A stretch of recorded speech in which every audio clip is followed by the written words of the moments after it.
Hi, welcome back to my YouTube channel. ಇದು ಶ್ರೀರಾಮನವಮಿ ಹಬ್ಬದ vlog ಆಗಿರುತ್ತೆ. ಬುಧವಾರ ಮತ್ತು ಗುರುವಾರ 2 ದಿನದ್ದು ವ್ಲಾಗು. ಈ ಸಲ ನಾವು ಶ್ರೀರಾಮನವಮಿ ಹಬ್ಬನ ಸಿಂಪಲಾಗೇ ಮಾಡಿದ್ವಿ. ಯಾಕಂದರೆ ನಮ್ಮಮ್ಮನೂ ಪೂಜೆ ಮಾಡೋ ಹಾಗಿರಲಿಲ್ಲ. ನನ್ನ ತಂಗಿನೂ ಕೆಲ್ಸಕ್ಕೆ ಹೋಗಿದ್ಲು, ಸೊ ಅದರಿಂದ ನಾನೇ ಪೂಜೆ ಮಾಡಿದೆ. ಡೆಲಿವರಿ ಆದಾಗಲಿಂದ 5 ತಿಂಗಳಿಂದ ನಾನು ಪೂಜೆನೂ ಮಾಡಿರಲಿಲ್ಲ, ಆಮೇಲೆ ಯಾವುದೇ ರೀತಿ ಕೆಲಸನೂ ಮಾಡಿರಲಿಲ್ಲ. ಸುಮ್ಮನೆ ಹಬ್ಬದ ದಿನ ಪೂಜೆ ಬಿಡಬೇಕಾಗುತ್ತಲ್ಲ ಅಂತ ಹೇಳಿ ನಾನು ಪೂಜೆ ಮಾಡಿದೆ 5 ತಿಂಗಳಾದಮೇಲೆ. ನಮ್ಮ ಮನೇಲಿ ಪ್ರತಿ ವರ್ಷ ಶ್ರೀರಾಮನವಮಿ ಹಬ್ಬನ ಒಂದು ಸ್ವಲ್ಪ ಗ್ರ್ಯಾಂಡಾಗೆ ಮಾಡ್ತಿದ್ವಿ. ಯಾಕಂದರೆ ಶ್ರೀರಾಮನವಮಿ ಹಬ್ಬದ ದಿವಸನೇ ನಮ್ಮೂರ ಜಾತ್ರೆ ಫಸ್ಟ್ ಡೇ, ಅಂದರೆ ಮೊದಲೊಲ್ಗ ಅಂತಾರಲ್ಲ, ಜಾತ್ರೆ ಸ್ಟಾರ್ಟ್ ಆಗ್ತಿದ್ದು ಅವತ್ತೇ. ಸೊ ಅವತ್ತು ದೇವ್ರನ್ನೆಲ್ಲ ಹೊರಡಿಸಿ ಮೆರವಣಿಗೆ ಎಲ್ಲ ಮಾಡೋರು.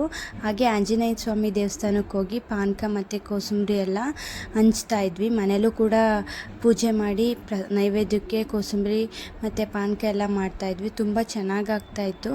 ಬಟ್ ಈ ವರ್ಷ ನಾವು ದೇವಸ್ಥಾನಕ್ಕೆಲ್ಲ ಹೋಗೋಕ್ಕಾಗಲಿಲ್ಲ. ಯಾಕಂದರೆ ನಾನು ಒಬ್ಬಳೇ ಹೋಗೋಕ್ಕಾಗ್ತಾನೂ ಇರಲಿಲ್ಲ, ಪಾಪು ಬೇರೆ ಇದ್ನಲ್ಲ.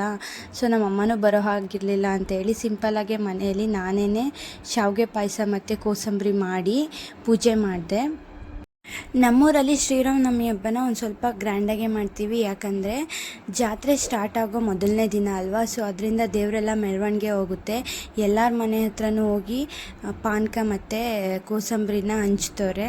ದೇವ್ರು ಎಲ್ಲರ ಮನೆಗೂ ಹೋಗುತ್ತೆ ಪೂಜೆಗೆ, ಸೊ ಅದರಿಂದ ಗ್ರ್ಯಾಂಡಾಗಿ ಮಾಡ್ತಾರೆ. ಅವತ್ತಿಂದ ಸ್ಟಾರ್ಟ್ ಅಲ್ಲ ಜಾತ್ರೆ, ಒಂದೊಂದೇ ಉತ್ಸವ ಮೆರವಣಿಗೆ ಎಲ್ಲ ಸ್ಟಾರ್ಟ್ ಆಗುತ್ತೆ. 8 ದಿನ ನಡೆಯುತ್ತೆ ಜಾತ್ರೆ. ಬುಧವಾರ ಸ್ಟಾರ್ಟ್ ಆದರೆ ನೆಕ್ಸ್ಟ್ ಬುಧವಾರನೇ ಮುಗಿಯೋದು. ಬಟ್ ಶನಿವಾರ ಭಾನುವಾರ ಮಾತ್ರ ಗ್ರ್ಯಾಂಡಾಗಿರುತ್ತೆ. ಶನಿವಾರ 12ವರೆಗೆ ತೇರಿರುತ್ತೆ. ಶ್ರೀ ಲಕ್ಷ್ಮೀ ನರಸಿಂಹಸ್ವಾಮಿಯವ್ರದ್ದು ಜಾತ್ರೆ ತುಂಬ ಗ್ರ್ಯಾಂಡಾಗುತ್ತೆ. ಆ್ಯಂಡ್ ನೆಕ್ಸ್ಟ್ ವ್ಲಾಗಲ್ಲಿ ಆ ಜಾತ್ರೆದೆಲ್ಲ ವೀಡಿಯೋಸ್ನ ನಾನು ಅಪ್ಲೋಡ್ ಮಾಡ್ತೀನಿ, ಬೇಕಾದರೆ ನೋಡಿ. ಹಾಗೆಯೇ ನಾನು ಇವಾಗ ನೈವೇದ್ಯಕ್ಕೆ ಶಾವಿಗೆ ಮತ್ತು ಸಿಂಪಲ್ಲಾಗಿ ಕೋಸಂಬರಿ ಮಾಡ್ಕೊತಾ ಇದ್ದೀನಿ. ಕರೆಂಟ್ ಹೋಗಿತ್ತು, ಪಾಯಸ ಮಾಡಬೇಕಾದ್ರೆ ಕರೆಂಟ್ ಬಂತು. ಶಾವಿಗೆ ಬೇಗ ಆಗುತ್ತಲ್ಲ ಅಂತ ಮಾಡ್ತಾಯಿದ್ದೀನಿ ಅಷ್ಟೇನೆ. ಹಾಗೆ ನಾನು ಹೆಸ್ರು ಬೇಳೆನೂ ನೆನೆಹಾಕಿರಲಿಲ್ಲ. ಪಾಯಸ ಮಾಡೋ ಅಷ್ಟೊತ್ತಿಗೆ ನೆನೆ ಹಾಕ್ಬಿಟ್ಟು ಪಾಯಸ ಆಗೋ ಅಷ್ಟೊತ್ತಿಗೆ ಆಗುತ್ತೆ ಅಂತ ನೆನೆ ಹಾಕಿದ್ದೆ. ಅಷ್ಟೊತ್ತಿಗೆ ನೆನ್ಕೊಂಡಿದ್ವು. ಒಂದು ಸ್ವಲ್ಪನೇ ಮಾಡಿದ್ದೆ, ಯಾಕಂದರೆ ತಿನ್ನೋರು ಯಾರೂ ಇರಲಿಲ್ವಲ್ಲ. ಜಾಸ್ತಿ ಮಾಡೋದಾಗಿದ್ದರೆ, ದೇವಸ್ಥಾನಕ್ಕೆಲ್ಲ ಹೋಗೋದಾಗಿದ್ದರೆ ಜಾಸ್ತಿ ಮಾಡ್ತಾಯಿದ್ವಿ. ದೇವಸ್ಥಾನಕ್ಕೇನಿಲ್ಲ, ಮನೆಯವ್ರಿಗೆ ಅಂತ ಹೇಳ್ಬಿಟ್ಟು ಸಿಂಪಲಾಗಿ ಸ್ವಲ್ಪನೇ ಮಾಡಿದ್ದೆ. ಈಗಲೂ ಕೂಡ ನಾನು ತಣ್ಣೀರು ಮುಟ್ಟಿಲ್ಲ ಮತ್ತು ಯಾವುದೇ ಕೆಲಸನೂ ಮಾಡಿಲ್ಲ 5 ತಿಂಗಳಾದ್ರೂ. ನಮ್ಮ ಮನೇಲಿ ನಮ್ಮಮ್ಮ ಯಾವುದೇ ರೀತಿ ಕೆಲಸ ಮಾಡಿಸಿಲ್ಲ. ಸೊ ಅದಕ್ಕೆ ಇವಾಗ ನಾನು ಪೂಜೆ ಮಾಡ್ತಾಯಿದ್ದೀನಿ.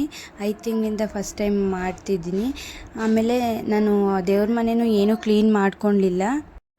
ದೇವ್ರ ಪಾತ್ರೆ ಹಾಗೆ ದೇವ್ರ ಮನೆ ಎಲ್ಲ ನನ್ನ ತಂಗಿನೇ ಕ್ಲೀನ್ ಮಾಡಿಕೊಟ್ಟು ತೊಳ್ಕೊಟ್ಟು ಹೋಗಿದ್ಲು, ಎಲ್ಲ ಒರೆಸ್ಕೊಟ್ಟಿದ್ಲು. ನಾನು ಕಳಸ ಮಾತ್ರ ರೆಡಿ ಮಾಡಿಕೊಂಡು ಹೂವೆಲ್ಲ ಮುಡಿಸಿ ರೆಡಿ ಮಾಡಿಬಿಟ್ಟು ಇವಾಗ ನೈವೇದ್ಯ ಮಾಡೋಕ್ಕೆ ಬಂದೆ ಅಷ್ಟೇನೆ. ಎಲ್ಲ ರೆಡಿ ಆದಮೇಲೆ ಕುಕ್ಕರ್ ಬ್ಲಾಸ್ಟ್ ಆಗಿತ್ತಲ್ಲ, ಆ ವಿಡಿಯೋದಲ್ಲಿ ತುಂಬ ಜನ ಕೇಳ್ತಾ ಇದ್ರಿ, ಅಷ್ಟೊಂದೆಲ್ಲ ಗಲೀಜಾಗಿದೆಯಲ್ಲ, ನಿಮ್ಮ ಅಮ್ಮ ಒಬ್ಬರಿಗೆ ಬಿಟ್ಟಿದ್ರಿ, ನೀವು ಸೇರಿಕೊಂಡು ಕ್ಲೀನ್ ಮಾಡಿದರೆ ಅವ್ರಿಗೂ ಹೆಲ್ಪ್ ಆಗ್ತಾಯಿತ್ತು, ನೀವು ಯಾಕೆ ಕ್ಲೀನ್ ಮಾಡಲಿಲ್ಲ, ನೀವು ಕ್ಲೀನ್ ಮಾಡ್ಬೋದಾಗಿತ್ತಲ್ಲ, ಯಾಕೆ ನಿಂತ್ಕೊಂಡು ನೋಡ್ತಾ ಇದ್ದೀರಾ, ವಿಡಿಯೋ ಮಾಡೋ ಬದಲು ಕ್ಲೀನ್ ಮಾಡಿದರೆ ಅವ್ರಿಗೂ ಹೆಲ್ಪ್ ಆಗ್ತಿತ್ತಲ್ಲ ಅಂತ ತುಂಬ ಕಮೆಂಟ್ ಹಾಕಿದ್ರಿ.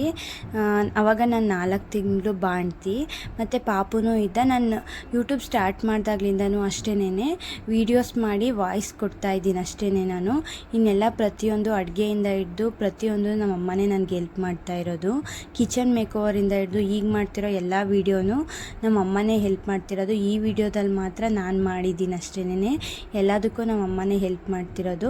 ನಾನು ಏನೂ ಮಾಡೋ ಹಾಗಿರಲಿಲ್ಲ, ಹಾಗೆ ತಣ್ಣೀರು ಮುಟ್ಟೋ ಹಾಗಿರಲಿಲ್ವಲ್ಲ, ಸೊ ನಾನು ಏನೂ ಮಾಡಿರಲಿಲ್ಲ. ನಮ್ಮ ಅಮ್ಮನೂ ಮಾಡಿಸ್ಲಿಲ್ಲ ಅಷ್ಟೇನೆ. ಅವ್ರು ಮಾಡಿಸಿದ್ದಿದ್ರೆ ನಾನು ಮಾಡ್ತಾಯಿದ್ದೆ. ನಿಮಗೆ ಗೊತ್ತಿರಲಿಲ್ಲ ಅಂತ ಹೇಳ್ದೆ ಅಷ್ಟೇನೆ. ನಿಮಗೂ ಪಾಪ ಗೊತ್ತಿಲ್ಲ, ಅದಕ್ಕೆ ಕಮೆಂಟ್ ಹಾಕಿದ್ದೀರಾ. 4 ತಿಂಗಳು ಬಾಣ್ತಿ ಹೇಗೆ ಮಾಡೋಕ್ಕಾಗುತ್ತೆ ಹೇಳಿ. ಅಂದ್ಕೋಬೋದು ಬೇರೆಯವರೆಲ್ಲ ಮಾಡ್ತಾರೆ, ನೀವು ಮಾಡಿದ್ರೆ ಏನಾಗುತ್ತೆ ಅಂತ. ಬಟ್ ನಮ್ಮ ಮನೇಲಿ ಮಾಡಿಸಿಲ್ಲ, ನಾನು ಏನೂ ಕೆಲಸ ಮಾಡಿಲ್ಲ, ಆರಾಮಾಗಿದ್ದೀನಿ ಅಷ್ಟೇ ಪಾಪು ನೋಡಿಕೊಂಡು. ಸೊ ಕೋಸಂಬರಿ ಮತ್ತು ಪಾಯಸ ಎಲ್ಲ ರೆಡಿ ಆಯಿತು. ನಾನು ಪೂಜೆ ಮಾಡೋಣ ಅಂತ ಹೇಳ್ಬಿಟ್ಟು ನೈವೇದ್ಯಕ್ಕೆಲ್ಲ ರೆಡಿ ಮಾಡಿಕೊಂಡು ಆದ್ರೂ ದೇವ್ರ ಪ್ರಸಾದ ಅನ್ನೋದು ಯಾರ್ಯಾರಿಗೆ ಸೇರಬೇಕು ಅನ್ನೋದಿರುತ್ತೆ ಅನ್ನೋದು ಗೊತ್ತಿಲ್ಲ ಅಲ್ವಾ. ಸೊ ನಮ್ಮ ಮನೆ ಪಕ್ಕದಲ್ಲಿ ಪೂಜೆ ಮಾಡಿಸಿದ್ರಂತೆ, ಅವರು ತಂದುಕೊಟ್ಟಿದ್ರು. ನಾವು ಯಾರೂ ದೇವಸ್ಥಾನದ ಹತ್ರ ಹೋಗಿಲ್ಲ ಅಂತೇಳಿ ಅವರು ಕೂಡ ಪಾನಕ ಮತ್ತು ಕೋಸಂಬರಿ ಎಲ್ಲ ತಂದುಕೊಟ್ಟಿದ್ರು. ಅದು ತುಂಬ ಚೆನ್ನಾಗಿತ್ತು. ನಾವು ಮಿಸ್ ಆಗುತ್ತೆ ಅಂದ್ಕೊಂಡಿದ್ವಿ ಈ ವರ್ಷ, ಆದ್ರೂ ಸಿಕ್ತು. ಈಗ ನೈವೇದ್ಯ ಎಲ್ಲ ರೆಡಿ ಆಗೈತೆ, ಪೂಜೆ ಮಾಡೋಕ್ಕೆ ಅಂತ ಹೊರಟಿದ್ದೀವಿ. ನಾವು ಶುಕ್ರವಾರ ಏನಾದರೂ ಪೂಜೆ ಮಾಡೋದಾದರೆ ಒಂದು ವಿಳ್ಯದೆಲೆ ಕಳಸ ಹೂಡ್ತೀವಿ, ಇನ್ನೊಂದು ಬೇವಿನ ಸೊಪ್ಪಿಂದು. ಬಟ್ ಅಮ್ಮ ಯಾರು ತರೋ ಹಾಗಿರಲಿಲ್ವಲ್ಲ, ಸೊ ಅದರಿಂದ ಎರಡನ್ನೂ ಎಲೆ ಕಳಸನೇ ಹೂಡಿದ್ವಿ. ಅದು ಬೇವಿನ ಸೊಪ್ಪು ತಂದುಕೊಡೋರು ಯಾರಾದರೂ ಇದ್ದಿದ್ದರೆ ಬೇವಿನ ಸೊಪ್ಪು ಕಳಸ ಇನ್ನೊಂದು ಹೂಡ್ತಿದ್ವಿ. ಅಮ್ಮ ತರೋ ಹಾಗಿರಲಿಲ್ಲ, ನನ್ನ ತಂಗಿನೂ ಕೆಲ್ಸಕ್ಕೆ ಹೋದಲ್ವ, ತಂದುಕೊಡೋರು ಯಾರೂ ಇಲ್ಲ ಅಂಥೇಳಿ ಅದನ್ನೇ ಹೂಡಿದ್ವಿ. ಮತ್ತು ಶುಕ್ರವಾರ ಮಾಡಬೇಕಲ್ಲ ಅಂತ ಹೇಳಿ ಈಗ ಪೂಜೆಗೆಲ್ಲ ರೆಡಿ ಮಾಡ್ಕೊಂಡಾಗೈತೆ, ಪೂಜೆ ಮಾಡ್ತಾಯಿದ್ದೀನಿ.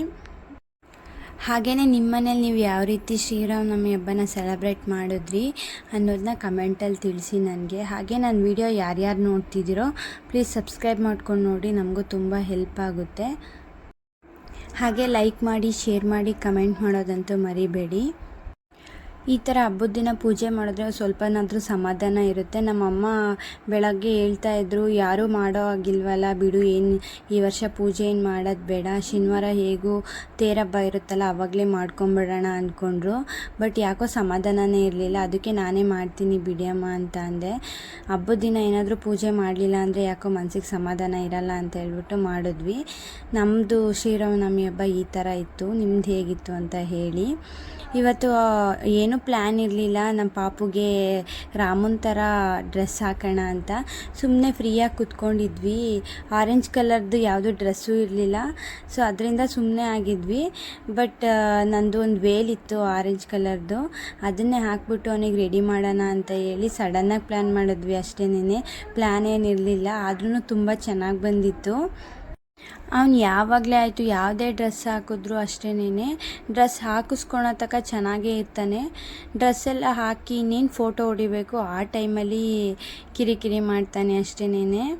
ಹಾಗೆಯೇ ಪೂಜೆ ಎಲ್ಲ ಆಯಿತು. ಪೂಜೆ ಎಲ್ಲ ಆದಮೇಲೆ ನಾವು ಪೂಜೆ ಎಲ್ಲ ಹೇಗೆ ಮಾಡಿದ್ದೀನಿ, ಚೆನ್ನಾಗಿ ಮಾಡಿದ್ದೀನ ಅಂತ ಕಮೆಂಟಲ್ಲಿ ತಿಳಿಸಿ, ನೋಡೋಣ ಹೇಗೆ ಮಾಡಿದ್ದೀನಿ ಅಂತ ನನಗೂ ಗೊತ್ತಾಗಲಿ. ಪಾಪುಗೆ ಕಾಸ್ಟ್ಯೂಮೆಲ್ಲ ಹಾಕಿದ್ವಿ. ರಾಮ ಅಂತ ಕನ್ನಡದಲ್ಲಿ ಬರೀಬೇಕಾಗಿತ್ತು, ಮಿಸ್ಸಾಗಿ ಮರ್ತ್ಬಿಟ್ಟು ಹಿಂದಿಯಲ್ಲಿ ಬರೆದಿದ್ದೀನಿ. ಯಾರೂ ಬೇಜಾರು ಮಾಡ್ಕೋಬೇಡಿ, ಹಾಗೆ ಅದಕ್ಕೂ ಕಮೆಂಟ್ ಮಾಡಬೇಡಿ, ಕನ್ನಡದಲ್ಲಿ ಬರಬೇಕಾಗಿತ್ತು ಹಿಂದಿಯಲ್ಲಿ ಯಾಕೆ ಬರೆದ್ರಿ ಅಂತ ಹೇಳಿ. ನಮ್ಮ ಪಾಪ ಇವಾಗ 5 ತಿಂಗಳು, 4 ತಿಂಗಳಲ್ಲೇ ಅವನು ಟರ್ನ್ ಆಗ್ತಾಯಿದ್ದ. ಇವಾಗ ಮಲಗಿಸಿದ್ರೆ ಫೋಟೋ ತೆಗಿಯೋಕ್ಕೆ ಬಿಡ್ತಾ ಇರಲಿಲ್ಲ, ಹಿಂಗೆ ಟರ್ನ್ ಆಗೋನು ಯಾವಾಗ್ಲೂ. ಅಂತೂ ಹಿಂಸೆ ಪಟ್ಟು ನಾವಂತೂ ಅವನಿಗೂ ಹಿಂಸೆ ಕೊಟ್ವಿ. ಪಾಪ ಅದಕ್ಕೆ ಅಳ್ತಾ ಇದ್ದ. ಏನಾದರೂ ಆಗಲಿ ಅಂತ ಹೇಳ್ಬಿಟ್ಟು ಜಾಸ್ತಿ ಏನು ಫೋಟೋ ಏನು ತೆಗಿಯೋಕೆ ಹೋಗಲ್ಲ, ಒಂದು ವೀಡಿಯೋ ಮಾಡ್ಕೊಂಡು ಸ್ವಲ್ಪ ಫೋಟೋ ತೆಗೆದ್ವಿ. ಪಾಪ ಅವನಿಗೂ ಹಿಂಸೆ ಆಗ್ತಿತ್ತು ಅಂತ ಆ ಸರ ಮತ್ತು ಆ ವೇಲೆಲ್ಲ ಹಾಕಿರೋದು ಹಿಂಸೆ ಆಗ್ತಿತ್ತು ಅನಿಸುತ್ತೆ, ಅದಕ್ಕೆ ಅಳ್ತಾ ಇದ್ದ. ಚೆನ್ನಾಗಿ ಬಂದಿದ್ವು ಫೋಟೋಸು ವೀಡಿಯೋಸ್ ಎಲ್ಲ, ಅದಕ್ಕೆ ಈ ವಿಡಿಯೋ ನಾನು ಹಾಕಿದೆ. ತುಂಬ ಚೆನ್ನಾಗಿ ಕಾಣ್ತಾ ಇದ್ದ, ರಾಮನ ಥರನೇ. ಒಂಥರ ಖುಷಿ ಆಯಿತು ನೋಡೋಕ್ಕೇನೆ. ರಾಮನ ಡ್ರೆಸ್ಸಲ್ಲಿ ಹೇಗೆ ಕಾಣ್ತಿದ್ದಾನೆ ಅಂತ ಕಮೆಂಟಲ್ಲಿ ತಿಳಿಸಿ, ಅದಂತೂ ಮರಿಬೇಡ್ರಿ. ಹಾಗೆಯೇ ಜಾತ್ರೆ ಇರೋದ್ರಿಂದ ನನ್ನ ತಂಗಿ ಮೆಹಂದಿ ಹಾಕು ಅಂತ ಕೇಳ್ತಾ ಇದ್ಲು. ಈ ಡಿಸೈನ್ ಹಾಕಿದೆ, ಈ ಡಿಸೈನು ಕೂಡ ಹೇಗಿದೆ ಅಂತ ಕಮೆಂಟಲ್ಲಿ ತಿಳಿಸಿ. ನಾನಂತೂ ಫಸ್ಟ್ ಇನ್ನೊಂದು ಕೈಗೆ ಹಾಕಿದ್ದೆ, ಅದು ಯಾಕೋ ಚೆನ್ನಾಗಿ ಬಂದಿರಲಿಲ್ಲ, ಮೆಹಂದಿನೂ ಚೆನ್ನಾಗಿರಲಿಲ್ಲ. ಈ ಮೆಹಂದಿ ಚೆನ್ನಾಗಿತ್ತು, ಸೊ ಡಿಸೈನ್ ಕೂಡ ಚೆನ್ನಾಗಿ ಬಂದಿದೆ, ನನಗೂ ಇಷ್ಟ ಆಯಿತು. ಒಂದು ಹಾಫ್ ಆನ್ ಅವರಲ್ಲಿ ಬಿಟ್ಟೆ, ತುಂಬ ಚೆನ್ನಾಗಿತ್ತು. ಹಾಗೆ ಇದು ನೆಕ್ಸ್ಟ್ ಡೇ ಅಂದರೆ ಗುರುವಾರದ ವ್ಲಾಗು. ಅದೇ ನಮ್ಮದು ಕುಕ್ಕರೆಲ್ಲ ಬ್ಲಾಸ್ಟ್ ಆಗಿತ್ತಲ್ಲ, ಆವಾಗ ಸ್ಟವೆಲ್ಲ ಸ್ವಲ್ಪ ಪ್ರಾಬ್ಲಮ್ ಆಗಿತ್ತು, ನೀಟಾಗಿ ಉರಿತಾ ಇರಲಿಲ್ಲ. ಆಮೇಲೆ ಕುಕ್ಕರೆಲ್ಲ ಇರಲಿಲ್ವಲ್ಲ, ಅದನ್ನೆಲ್ಲ ತರಬೇಕು ಅಂತ ನಮ್ಮಮ್ಮ ಹೋಗಿದ್ದರು.